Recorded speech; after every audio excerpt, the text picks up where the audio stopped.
Hey, everybody. Ashanti Carter here, Director of Community College Partnerships at Charles R. Drew University of Medicine and Science.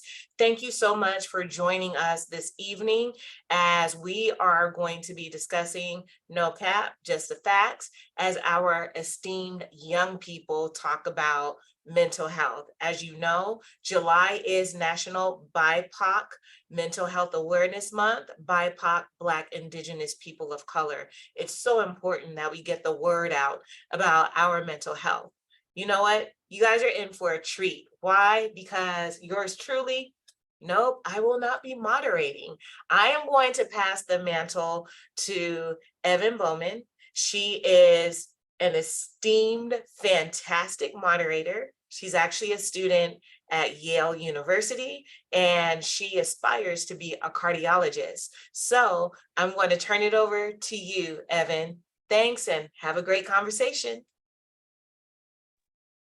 Hello, everybody. I'm so happy to be moderating today.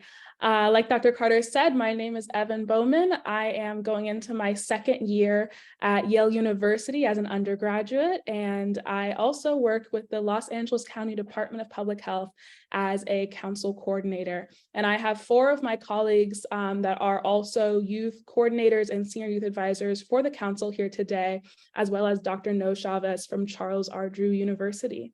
So first, I am going to ask everybody to introduce themselves and tell us a little bit about what mental health means to you. I'd like to start off with Yvonne. Yeah, thanks everyone. So my name is Yvonne Galicia. My pronouns are she, they, and I am the social media coordinator for the Youth Advisory Council alongside Evan and these amazing panelists. I've been with the council coming up on 4 years now, and I'm super excited to continue growing with them the following year. Outside of the council, I'm going to be a third-year student at UC Berkeley, where I study ethnic studies and human rights. And to me, mental health encompasses the overall well-being of someone's mind and emotional state. Mental health isn't only about mental illness, but again, the overall state and stability of someone's mind. Thank you so much, Yvonne. And now, Astar, can you tell us a little bit about yourself and what mental health means to you? Yeah, thanks so much, Evan. So hi, everyone. My name is Astar Williams. I've been a California resident all my life, and my pronouns are she, her. This will be my third year on the Youth Advisory Council and my second year as a senior youth advisor. Currently, I am a rising freshman at Cal State Long Beach, where I will major in social work and minor in radiology.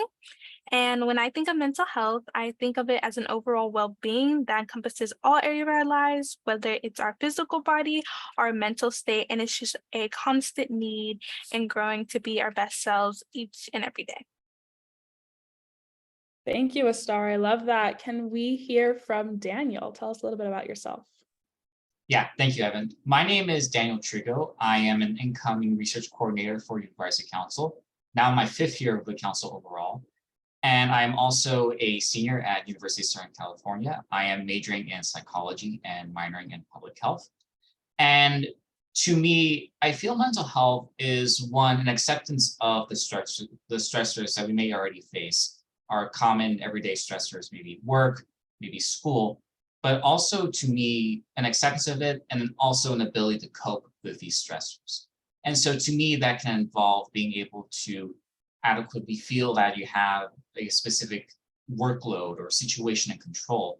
And then beyond that, I think it's also required for good mental health is to just have an appreciation of any positive aspects or things you have in your life. So to me, it's just having that dual acceptance of the stressors you may have and coping with them, and then also the acceptance of what really brings you happiness, your friends, family, anything you can think of in that end. Thank you, Daniel. Rocio, can you tell us a little bit about yourself and what mental health means to you? Hi, everyone. My name is Rocio Escamilla. I'm a rising senior at Alliance Mohan High School. I was born and raised in Mid-City, Los Angeles. I'm an incoming senior youth advisor at the DPH Youth Advisory Council. To me, mental health affects how we think, feel, and act as we cope with life. It helps determine how we handle stress, relate to others, and make choices. It's important at every stage of life, from teenage years to adulthood. Thank you, Rocio. And last but not least, Dr. Chavez. Can you tell us a little bit about yourself and what mental health means to you?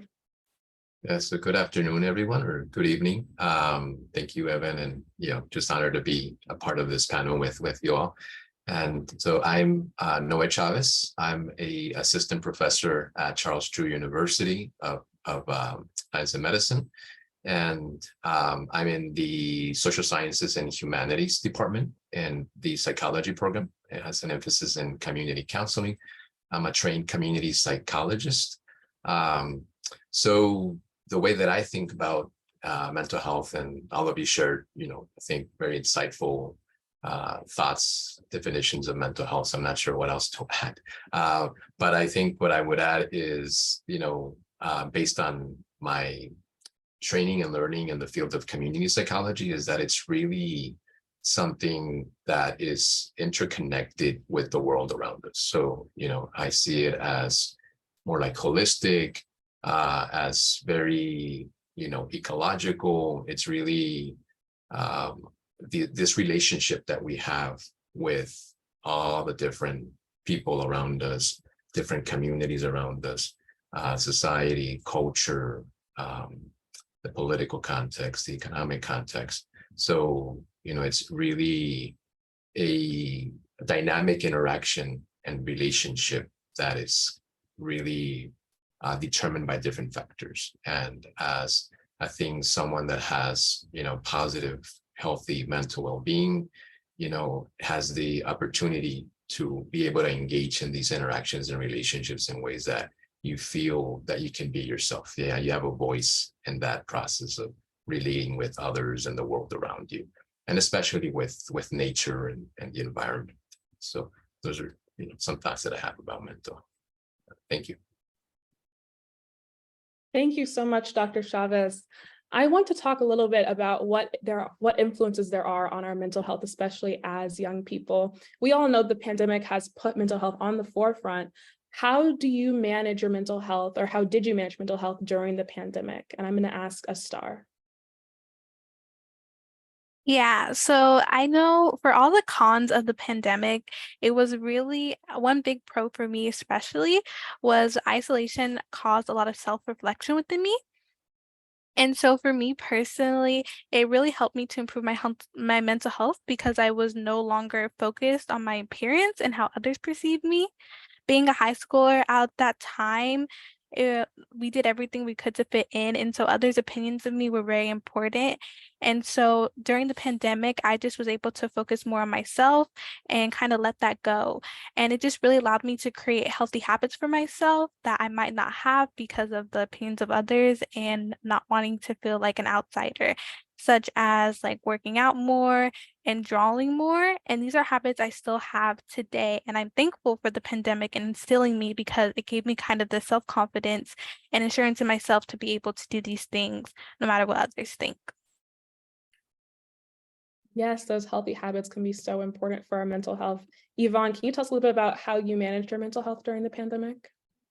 Yeah, thank you, Evan. I think the pandemic definitely challenged a lot of people's mental health. I think isolation can be very difficult because naturally as humans, we're very social beings. And I think that was exactly my experience. I consider myself to be very social and very extroverted. So being away from my friends and people in general was really hard, but I was able to manage it by finding communities virtually. And although I know that's definitely not the same as in person, it definitely helped me feel a lot better, especially when I was talking to other people who were feeling the same things that I was feeling, who were agreeing with what I was feeling. And it was just really reassuring. And I think an example of that kind of community is the organization that we're all part of. The Youth Advisory Council, I feel like definitely helped me make connections when we all had to isolate, and it really just became kind of like a safe space for me to be able to speak my mind and talk about how I was feeling. And almost 4 years later, it definitely is still a safe space for me. Yes, those communities are so important.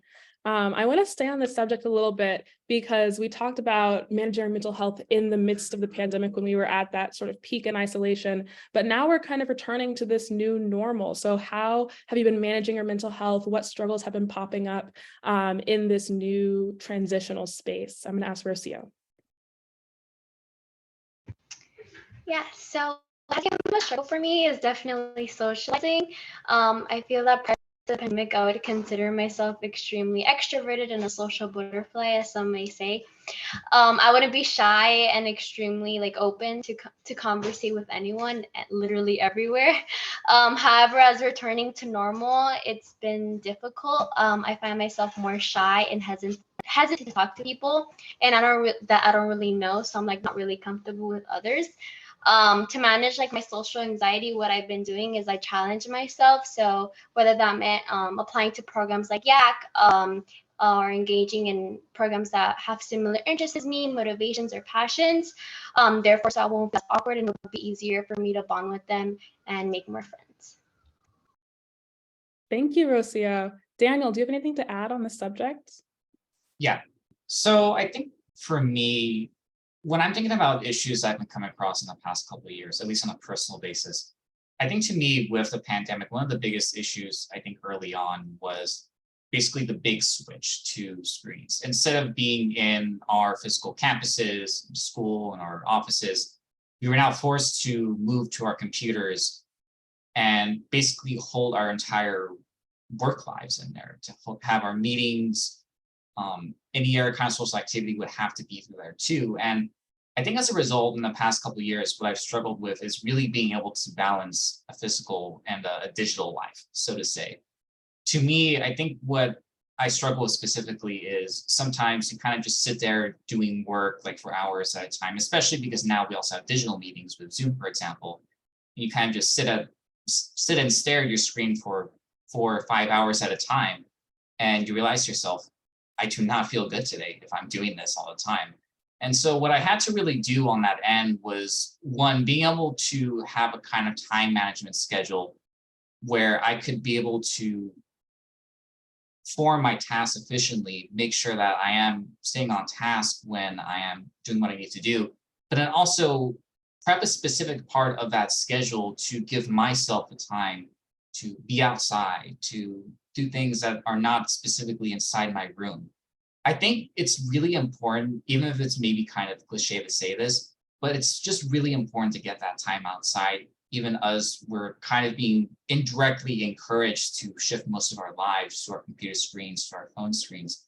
Because I think without that time outside of the digital world, so to say, I think you can find yourself kind of alienated or isolated. And I think over time, it can really create some negative effects on your mental health that you don't even realize in the beginning until to a degree you feel so significant that you're not sure what to do afterwards, if that makes sense. Thank you, Daniel.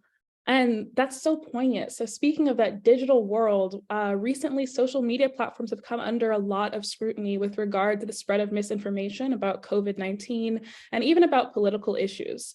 Our generation uses social media a lot, and research has shown that there are benefits, but there are also disadvantages. Rocio, what have you experienced with regard to social media and its influence on your mental health? Yeah, so I've been using social media for as long as I remember. I think I was like 11 or 12 when I downloaded Instagram. And it's true that it has its pros and cons. However, personally, I felt like it really affected my mental health. When I was extremely young, I would see all these beautiful models and people that upheld the beauty standard all over the media. And by placing these unattainable European beauty standards on people of color, it would encourage individuals like me to strive to look a certain way and engage in diet culture in order to be accepted in society. It made me feel extremely insecure and unworthy because I didn't look like these other people and I had a curvier, fuller body. And to be considered beautiful in society, you had to look like these models and look like the rest of these people in these pictures. And it result in wanting to fit into the beauty standard I began to lose weight really rapidly and engage in unhealthy eating behaviors. It made me not only lose myself, but it made me lose like my happiness, my friends, and my motivation, because all I would think about was wanting to be accepted by society. And it caused me to be extremely anxious about the way that I would look, and it caused me to be really depressed because of the loss of control that I had developed because of wanting to lose weight. Wow, thank you for sharing that with us, Rosia. A star, is that what your experience was like? Can you share with us a little bit about your experience with social media and your mental health? Yeah, definitely. So similar to Rosia, social media definitely had a really negative impact on my mental health, especially when I was younger and more malleable. It's just because social media in general breeds comparison. And when you see all these people online who seem to be achieving more and doing more and going more places than you've ever been, it can cause you to feel really sad and disappointed in yourself. But as I've grown older and I released that, I've learned that I need to be more cautious when I'm on social media and also cognizant and just check how I feel after I leave the app. So if I scroll through Instagram and I leave the app feeling like really despondent and like sad, then I know that it's probably time for me to let it go for a while. And also just really curating my feed to with people that look like me has also been really beneficial to my social media, because I've just been able to see girls my age achieving things that look like me. And I think that also really helped because representation is really important, especially for people of color. And so I'll say that's definitely one pro of social media, is that I'm able to see myself represented in more ways that I might not see on like general media. And so, yeah, I would say social media has helped my mental health in some ways now, because it also has introduced me to like new ideas and also just given me community.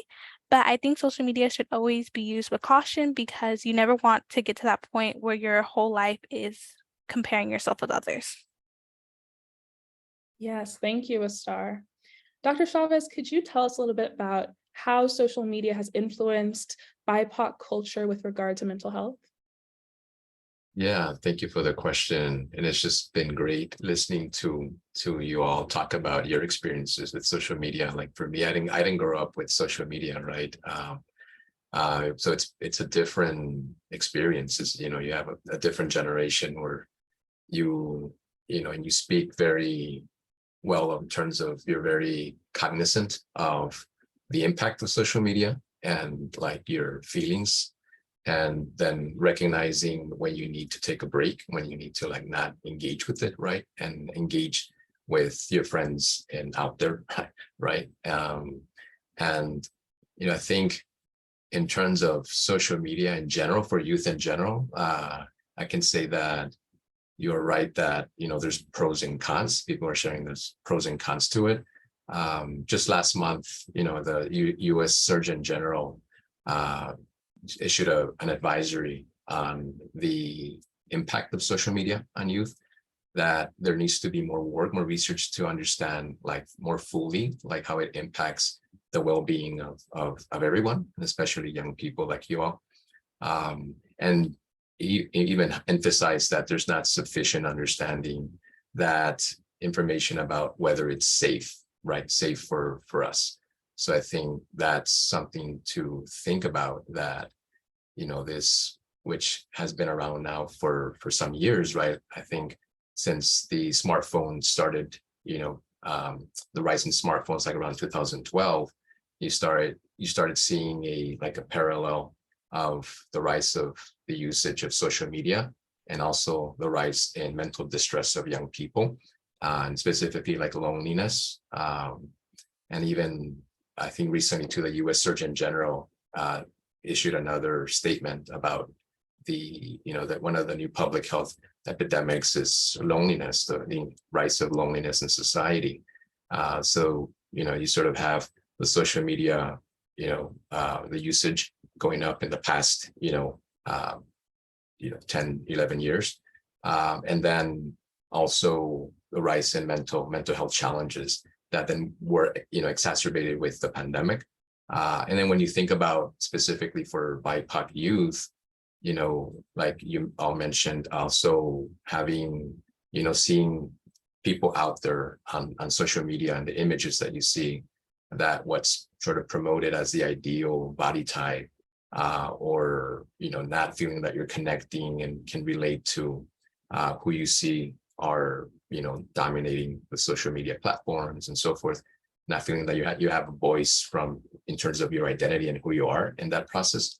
But also, I mean, some of the pros are, young people can utilize it to organize communities and each other to address issues of social injustices, for example, with, thinking of the Black Lives Matter movement and how that's facilitated connection and the ability to organize each other around issues of anti-racism and taking action around, police brutality and other issues like institutional racism.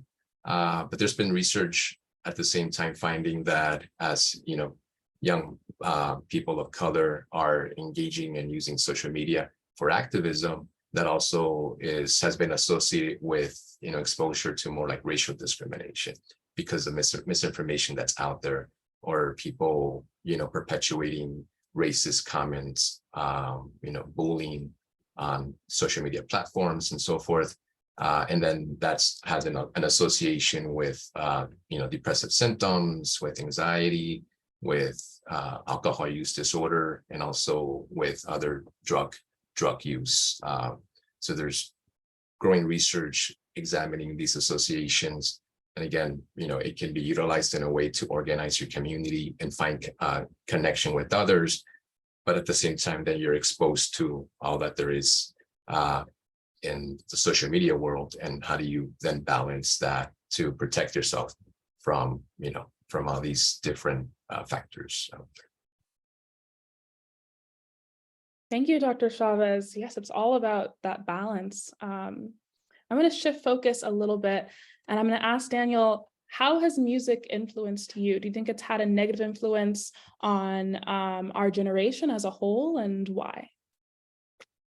This is a very complicated question because I think when you talk about influence, there's multiple ways you can try to define it in this question. One way that it can be defined, and where it's something that kind of inaccurately gets at this issue, is that sometimes you hear music specifically discusses kind of thing that's causing youth to do something bad for them. And to me, whenever I hear this kind of accusation levied, I feel like this kind of thing is basically missing the forest for the trees. It's looking at this specific example of an issue or specific cultural example of an issue, say a song with lyrics about substance use. And it assumes that is what's causing youth to do something illicit or do something that's bad for them. When I think instead, at least the majority of the time, I think it's replicating what they were exposed to before then. And it's only kind of a recounting of what their current lives are in a way. And so I think with music overall, it's not really encouraging people to do something new that's bad for them, but rather it's basically a cultural replication of what's already going on and sort of a retelling of their lives in that way.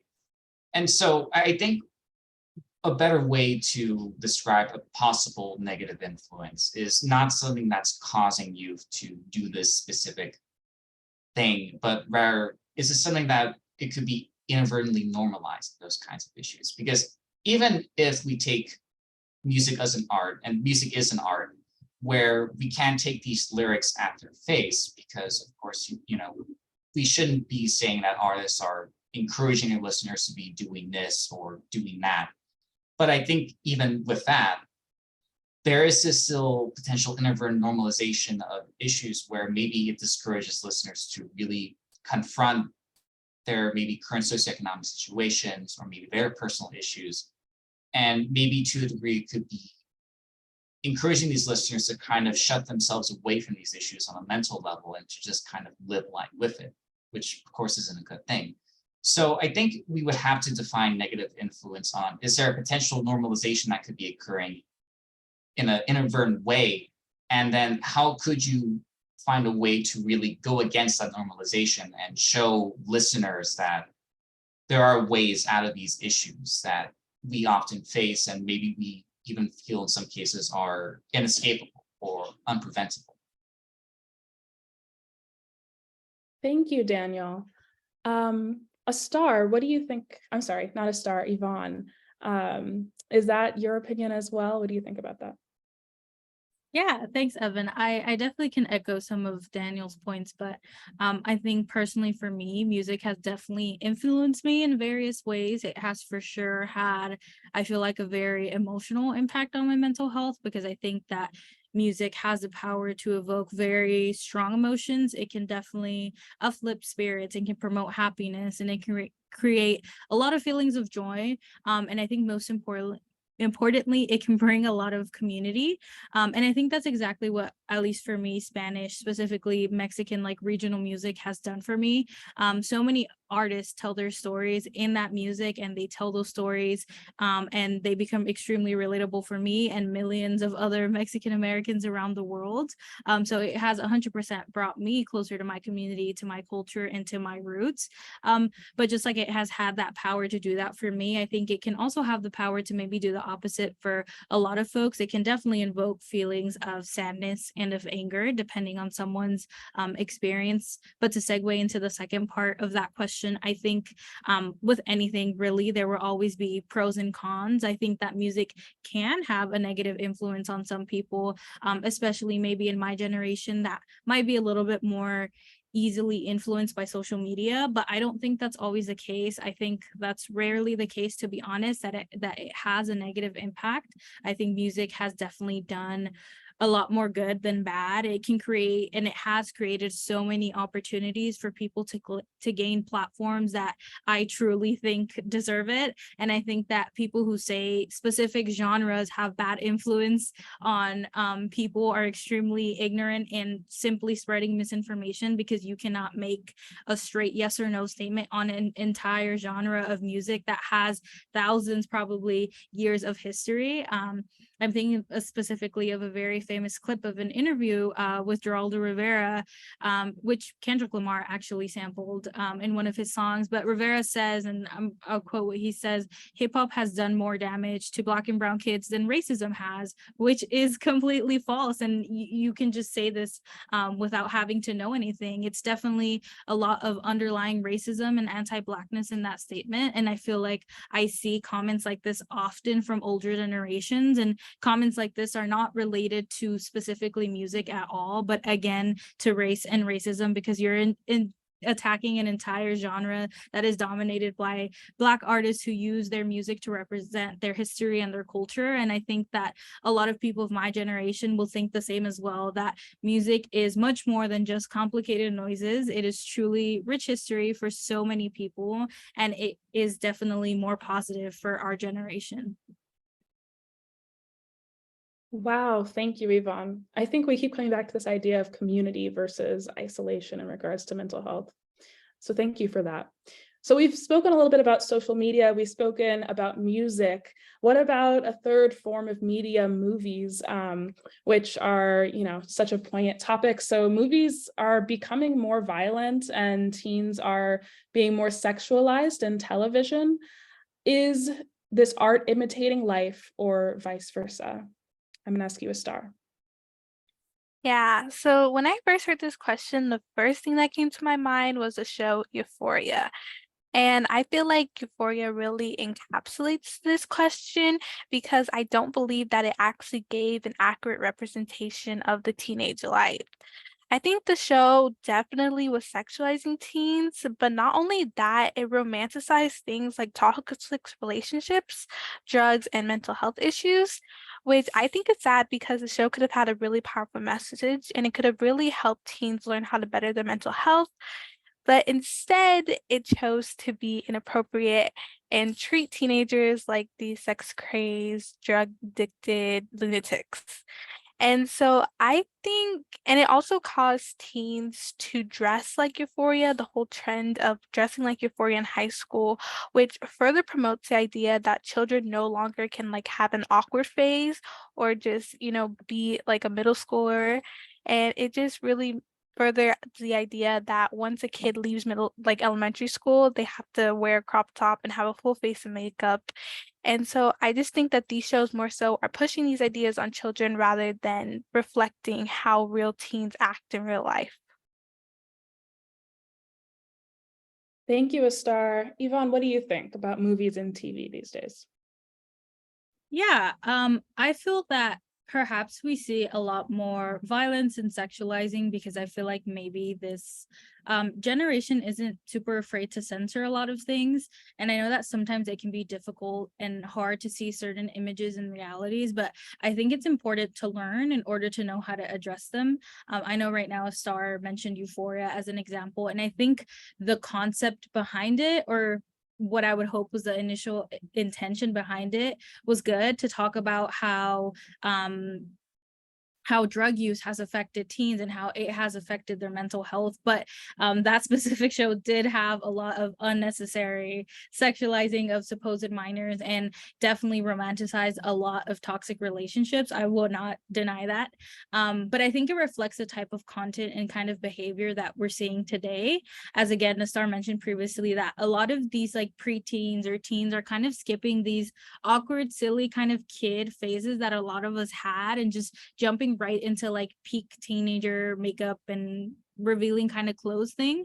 And while I say that, I feel like this might be partially because of social media and younger teens participating in trends that really aren't made for them. I do feel like this is also greatly on past generations. I feel like the need to highly censor and shield kids away from a lot of things since a very young age is what makes them prone to want to do those things a lot more. And I feel like that's what we're seeing now, because so many teens, since they were young, were not able to talk about sex because it was such a taboo topic. And that is when they became infatuated with the idea of sex and tend to be more active than maybe teens decades ago. And this can be said for so many other things like trends of makeup and clothes, because it was so strictly prohibited to wear makeup until you were like a million years old. And I can speak from this on experience, like same as when I was younger, it was so prohibited and it was like you can't be anywhere near makeup. And then as soon as I hit like 16, 17, I was like, I want to try everything that I possibly can, because it was so restricted for me before. And I think this definitely reflects on, you know, the things that we're seeing now. There's a saying that strict parents make the most rebellious kids, and I feel like that very accurately describes our generation right now. I feel like it's the older generations that are the parents, and most literally are the parents, the older generations, and the newer people, the newer generations are the kids. And I think that's why they're so bothered and uncomfortable by the things that they're seeing now. Thank you for sharing that, Yvonne. So we've heard a lot about the negative influences and the stressors. I want to hear a little bit about the progress. Dr. Chavez, can you tell us a little bit about the work that you're doing with youth and mental health at Charles Drew? Yeah, thanks for the question. So this sort of the work that I do is, really reflected on this space right now, right? The conversation that's happening, everyone sharing your perspectives and experiences and insights on social media, mental health, different topics.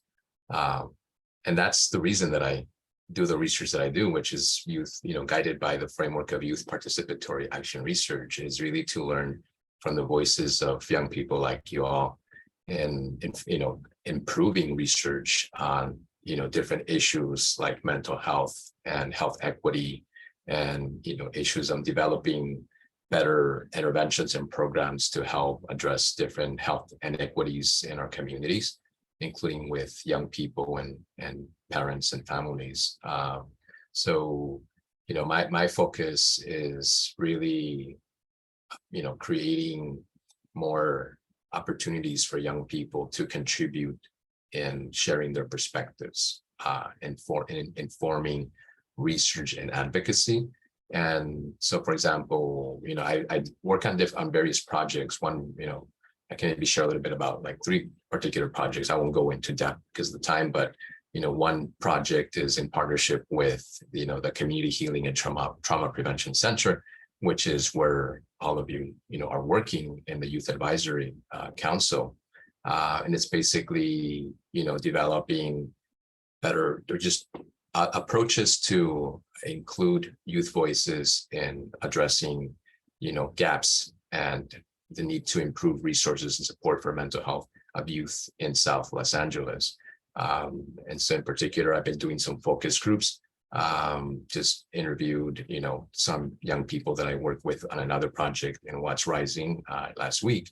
And so we had, conversations that we're having right now in terms of mental health, and just asking them, how do you define the question that you asked us, Evan, at the beginning, like, how do you think about mental health? As opposed to me as a researcher saying, this is what mental health is and how it's defined by experts, right? But, you're an expert in your own life in South LA, in your school, in your communities. How do you think about it?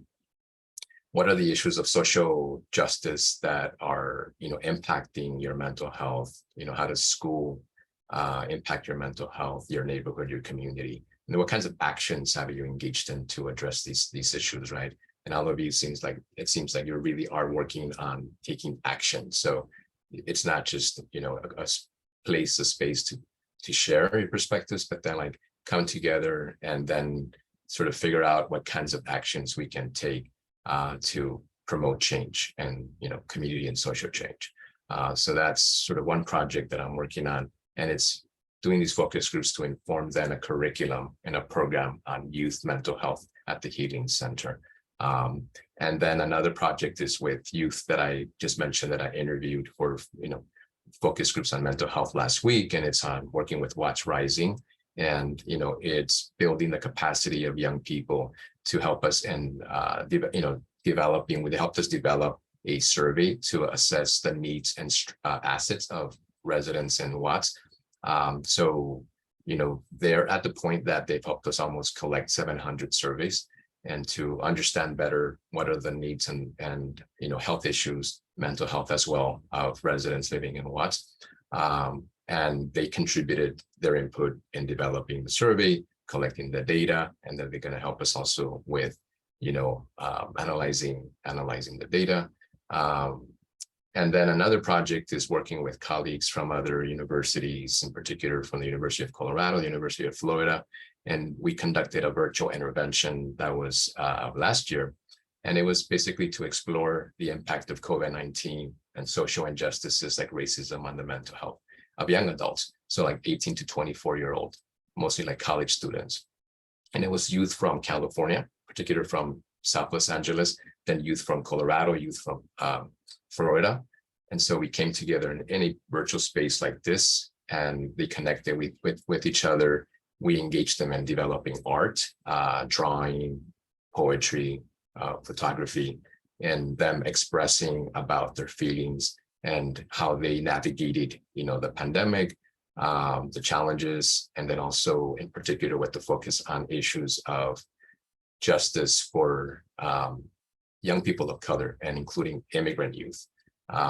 So we're right now in the process of actually reconnecting with the young people. We're reaching out again to them, and we want them to come back and help us analyze the art that they created with us. So it's really, having them be part of the process of not just us, sort of saying this is what youth told us, but then re-engaging with them so then they can share, their thoughts about like their perspective and help us conceptualize mental health. Really, it's about like, the YPAR framework is really co-developing knowledge with young people. So, it's not just as us as researchers that we have all the knowledge and say this is how it is, but then creating an opportunity for dialogue with each other. And then in that process, we can co-develop new models, new frameworks, new programs, new ways, new possibilities for improving our environments for, more well-being. So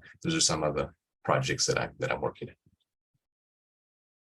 Thank you, Dr. Chavez. I'm so glad to hear that this work is being done in our communities in South LA, and that young people are being so heavily involved in the work and co-developing these projects, because we know that Generation Z is different from Generation X and even millennials. We might think differently about these issues. So I'm going to ask you, Rocio, if you were a CEO of a college or a business, how would you, as a member of Generation Z, incorporate mental health into school and work?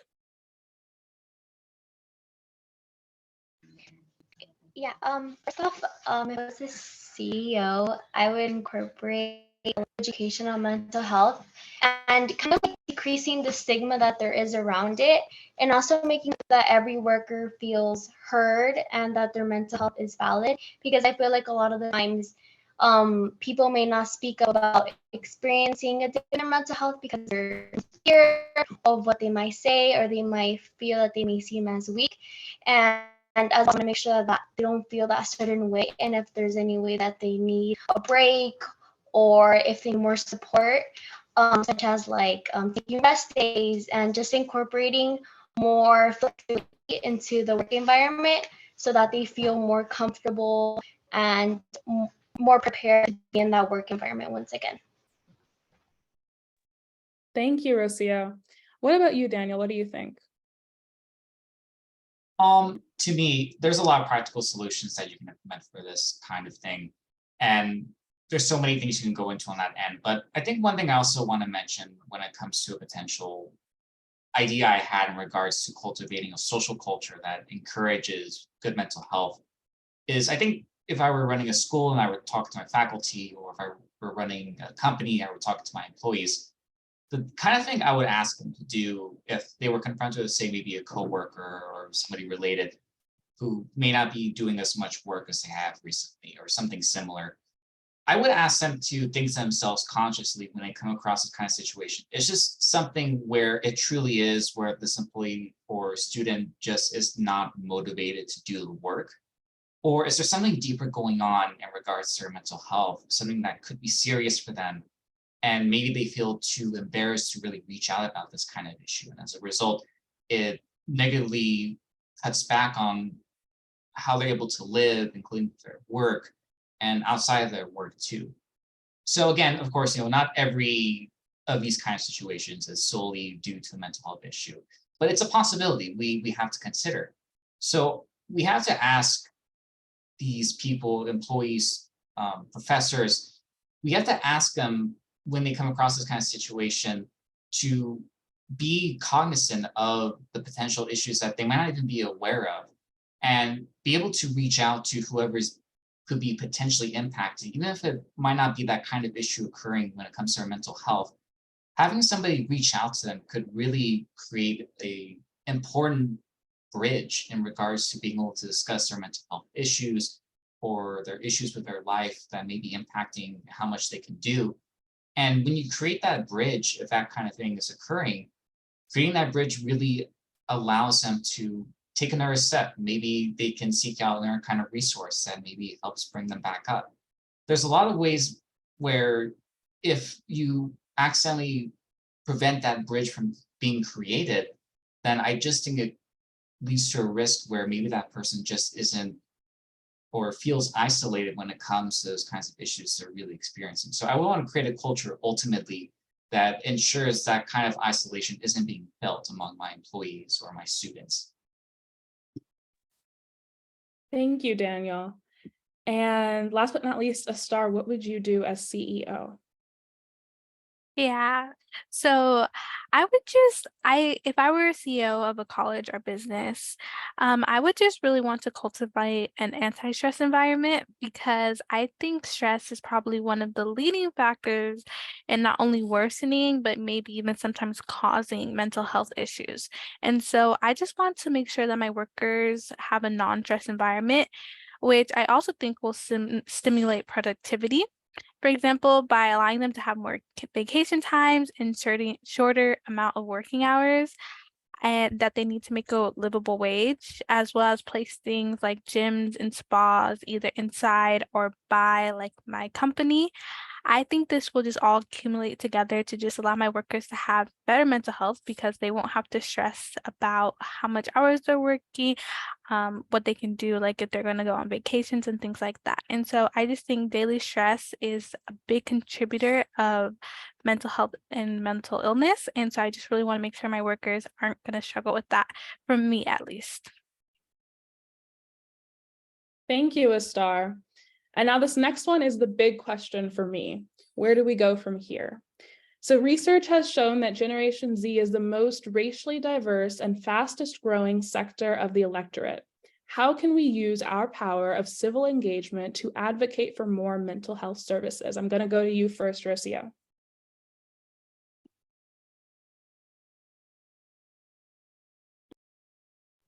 Yes, firstly, we can use our power of engagement by sharing our stories, spreading more awareness. By others talking about their experiences with mental health or mental illness, it allows for others to see that this is a reoccurring in the world, community, and society together. It provides more services as it is more needed, and speak up allows us for speak for the unheard and for those who don't have a voice, and allow for help to come their way. For instance, back when I was working on my passion project, I worked on eating disorder presentation. And what I wanted to spread more awareness about eating disorders and how this happens a lot in our society. And what I found out when I was researching about my passion project, I found that there isn't a lot of research in regards to eating disorders. And I figured out that if there was more funding, there would be more research and therefore more statistics to show that this is a public health issue. And therefore, I was able to see that as there's more education regarding this topic and more awareness, it will allow for more treatment options for those that don't have a lot of money, for those that are identifying as people of color. And therefore, I feel as we speak up more about it, it'll be more justice for us. Thank you, Rosia. We were losing you a little bit there, but I heard advocating for awareness and for increased resources and funding for research for issues that may not be heavily researched already. And then I'm going to go to Daniel. What can we do to use our power of civil engagement to advocate for more mental health services? So I think with civil engagement, for me, it can incorporate the kind of work that we are already doing. As one example, as part of Youth Advisory Council, we're youth advisors that are talking to public health officials and letting them know what kind of issues are really impacting us. And not just what kind of issues, but how are these issues impacting us? Are there specific risk factors that often go untreated? Or is there a specific thing that's just not often discussed that leads to this demographic being missed out when it comes to mental health treatments or public health treatments as a result? So I think one thing, and of course, this is something where it's easier said than done, because of course, to kind of create this communication line, you need the collaboration of both public health, adult public health officials and youth too. But I think it's a great thing for maybe our public health departments or organizations to, in the future, look at creating that communication bridge between youth demographics within their community and themselves so that they're able to better understand what kind of issues youth are facing.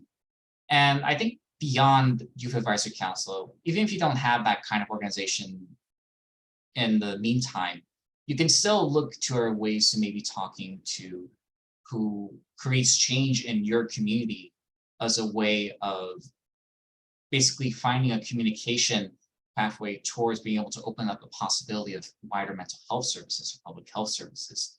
It could be something as simple as writing to your legislature, maybe writing to your local elected, maybe to your House representative, maybe to your senator. There's so many ways you can really just start with small things like that.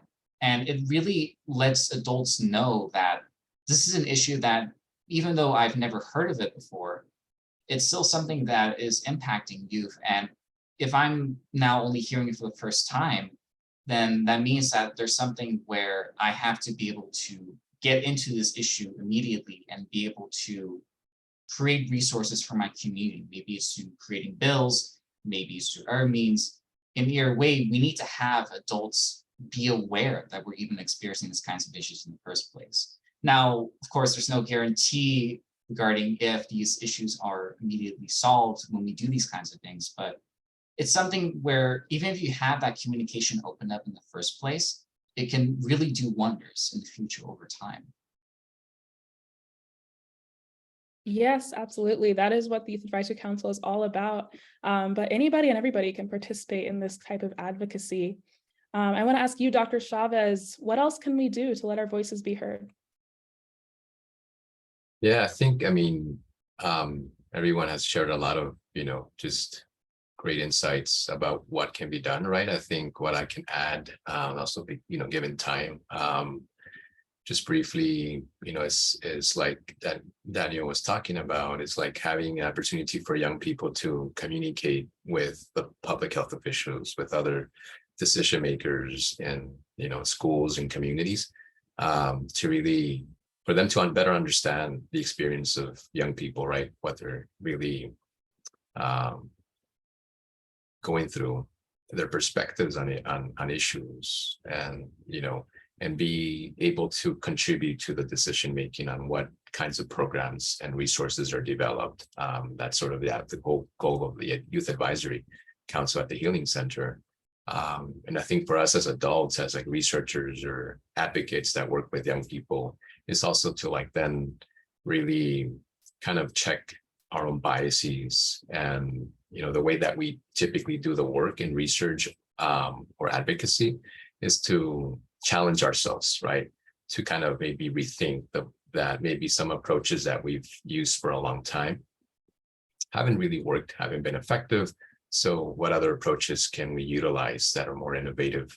And I think that's where young people come in, that you can share, that creativity, whether it's tied to music, to art, to other ways of, engaging with social media that are, building community and in different ways, right? So it's really just us also unlearning things that we were socialized, right? And there's in the field of YPAR, this concept of adultism, that that adultism, sort of like racism, that we, even if not consciously, we do the work and we create resources and environments that might not be fully inclusive of the diversity of youth voices. And so we need to be careful as adults to check on that adultism, and then being vulnerable, right? Also that, again, like I mentioned earlier, we're not, the experts of everything, and we need to have the expertise of the lived experience and perspectives of you all in the room. So that I think is what I would add, that it's, as an adult, thinking of how can we create more of these spaces that we're having here at this moment. Thank you, Dr. Chavez. Now, there are always going to be those people who say that members of Gen Z are just too sensitive. Yvonne, what do you want members of other generations, that's baby boomers, Gen X, millennials, even Gen Alpha, the generation below us, born from 2010 to 2024, what do you want them to know about our mental health? Yeah, thanks for the question, Evan. I think we see this comment constantly amongst older generations about the newer generations being too sensitive and not being able to take a joke. But that's because what they thought a quote unquote joke was actually abuse, was actually harassment, was actually racism, was actually sexism. And it was all the worst things that you can think of framed into a quote unquote joke. And the behaviors of our older generations made it so obvious that these jokes and these things are harmful, because we see how drastically it has affected their mental health, no matter how much they want to deny it. I can assure you that so many more of them would benefit from therapy and all of these mental health services than we do, because of the trauma that they have from the things that they call us sensitive for. I think the normalization of getting beaten by your parents in older generation has definitely caused them trauma. Letting maybe perverted weird men around everyone in their family simply because they are quote unquote family and not calling them out has definitely caused trauma. And I can speak from experience for another issue, specifically in a lot of Mexican households, being darker or browner is so undesirable. And I personally have always gotten told, and I'm sure so many other Chicanos, Mexican Americans have gotten told oh no, don't stay in the sun too long, you'll get too dark, and things like this directly translate into trauma and hate. And this is a specific example that can translate into lack of self-love and a lot of insecurity, and it can translate into colorism, not only within our own community, but it has, and it will continue to perpetrate into other communities. And this generation, specifically Gen Z, doesn't accept that. The generation refuses to assimilate into these awful patterns, into these awful cycles, and we will quote unquote cancel people, and we will get these awful people out of our lives, even if they're close friends and family, and we will call them out and we will hold them accountable, because we will not tolerate hate, and we will not let our mental health deteriorate like theirs, even if that means we get called quote unquote sensitive. Yes, thank you, Yvonne. Something I've been seeing on social media is how do we break those generational curses? What do you think, Astar? Yeah, I definitely agree with you and Yvonne. I think when people say this comment, especially when it comes from the generations before us, it's because these generations have like chosen to accept the trauma and abuse they experience. Specifically, like as a Black girl, I remember seeing how like my aunts and uncles were talking to their children, and it was so demeaning and violent, as well as the culture of just like whooping kids. We can just see that the generation before us accepted this behavior and adopted it as well. And this behavior didn't leave them unscarred. A lot of them are dealing with mental health issues and all that, but they refuse to acknowledge it because, they don't believe that it's real at all. And this just breeds more trauma because as people, it's a cycle. So if someone's abused and they abuse others, and now that Gen Z finally wants to stop this cycle, people want to talk about it and say that we're being weak, when in actuality, we're being very strong because we're going to try to address the things that have hurt us and become better people for it. And additionally, when it comes to cancel culture, I think cancel culture is one way that this kind of has actualized itself, in that we have been holding people accountable for the way they what the words they said and the way they made others feel, because words have a lot of power.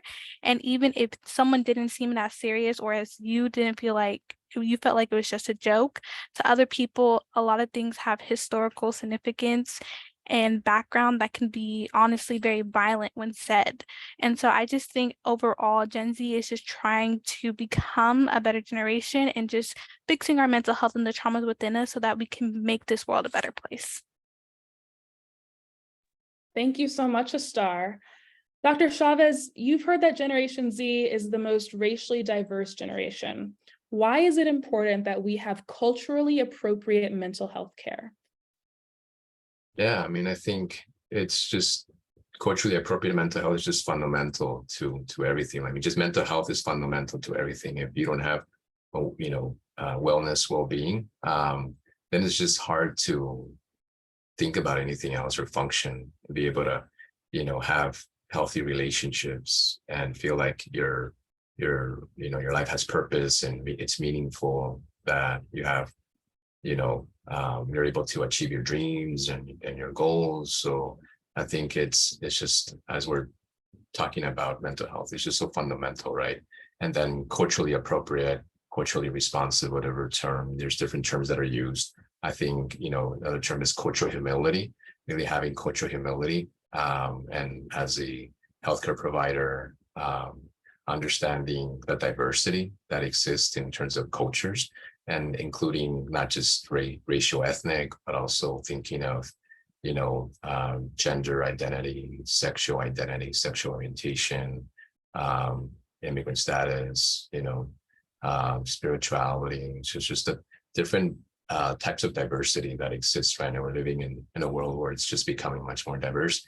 Unfortunately, in different ways, there's also like a resistance from like different people, right? Adults, like the other generations to that change. You see like very conservative, racist, homophobic legislation and policies happening in different states, like in Florida and elsewhere, where, whether it's banning books, banning, certain ways of teaching African American history. And so you're living in a, your generation is living in a world, where there's a lot of changes happening, and a lot of opportunities for a better world and possibilities. But unfortunately, there's a resistance via that adultism and racism that is there. So I think we need to think also beyond just the healthcare, broadly about like cultural humility in different contexts, like in educational context and political context. So then we are able to provide spaces, safe spaces, where young people feel that they're authentically supported and really being who they are, right? And being able to then contribute to improving society, because as we're learning from this conversation is you will have a lot of knowledge to offer the world, and we need more opportunities for you to engage with us and being able to realize that. Thank you so much, Dr. Chavez, and thank you to all of our panelists, Yvonne, Astar, Rocio, Daniel. I am going to hand it back over to Dr. Carter because we are up on the hour at 7 o'clock. And thank you to all of our viewers as well. This has been a great conversation. Thank you so much, Evan. You guys, let's give them a round of applause. Yay! Evan, amazing job. Yvonne, Dr. Chavez, Astar, Daniel, Rocio, great job. This was such an informative conversation, and it was great just to hear the facts and no cap about youth and mental health. So being from a different generation, Generation X, I think what we have to do, and I consider myself an elder, not caught up or hung up on age, but I think as an elder, it is our job to help you and to provide you with mentorship. So all of the folks that are my age and even the older ones, we need to embrace our young people and stop bashing them and, oh, you're this, you're that. Well, just because you went through it, it doesn't mean that they have to, right? You paved a way and you earned your stripes so that we don't have to. So let's go ahead and remember that they're the next generation. They're our future, right? So, we put our trust in and we hold our treasure. So I'm going to end by saying, you guys, live your life like it's a book, right? And you want that book to be so great that Florida will ban it. So you guys have a wonderful, wonderful evening. Thank you for watching, and thanks to our partners at blackdoctor.org. And of course, hey, join us next week in the Lion's Den. Take care and have a powerful day. Panelists, stay on. Bye, everybody.